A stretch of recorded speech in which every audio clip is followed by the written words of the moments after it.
గోశాలలో చేరుకున్నటువంటి ఎమ్మెల్యేలు ఇక్కడ కరుణాకర్ అన్నతో పాటు ఉన్నటువంటి మాకు కరుణాకర్ అన్నకి ఫోన్ చేసి మేము వెయిట్ చేస్తున్నాం మీరు రావట్లేదు అని ఆరోపణ చేయడం జరిగింది. కరుణాకర్ అన్న దానికి మీరు ఎస్కాట్ పంపిస్తే నేను వస్తాను, ఇక్కడ సాక్షాత్తు డిఎస్పీతో పాటు అందరూ సిఐలు పోలీస్ సిబ్బంది అంతా ఉండి అడ్డుకోవడం, మేము దానికి నిరసన తెలియజేయడం జరిగింది. మళ్ళీ వాళ్ళు మీడియా ముఖంగా వాళ్ళు కాల్ చేసి అడిగినప్పుడు ఖచ్చితంగా కరుణాకరన్ని వాళ్ళు అడ్డుకున్న సమయంలో నేను అభినయ్ రెడ్డి గారు వెనక నుంచి తప్పించుకొని గోశాలకు చేరుకోవడం జరిగింది. మీరు ఇక్కడ చేస్తున్నటువంటి విషయం వేరు, అక్కడ జరుగుతున్నట్టు వేరు. ఏడు మీరు రమ్మంటున్నారు, పోలీస్ వ్యవస్థ ద్వారా అడ్డుకుంటున్నారు రాకుండా.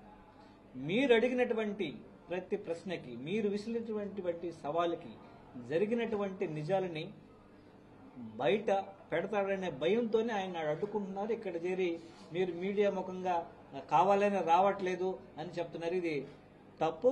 వెంకటేశ్వర స్వామి సాక్షాత్తు చూస్తున్నటువంటి జరుగుతున్నదంతా చూస్తున్నారు. నిజం ఎప్పటికీ నిజంగానే నిలబడుతుందని వాదించడం జరిగింది.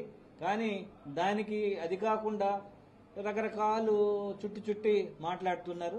అది మేము ఇద్దరం మన భువన అభినయ్ గారు నేను పోతే అభినయ్ గారిని తీసుకెళ్లి యూనివర్సిటీ పోలీస్ స్టేషన్లో పెట్టడం, నన్ను ఒక్కడిని మాత్రమే లోపల అలో చేయడం, అలో చేసి మనం అడిగినటువంటి ప్రశ్నలకు ఏది సమాధానం చెప్పకుండా, ఖచ్చితమైనటువంటి సమాధానం చెప్పకుండా తప్పుకునే మాటలు మాట్లాడడం, మాటల్ని బుల్డోజ్ చేయడానికి ప్రయత్నించడం ఇది కరెక్ట్ కాదు.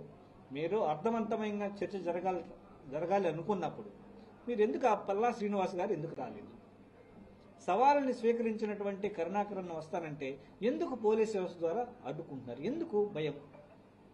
వాస్తవాలు ప్రజలకు తెలుస్తాయని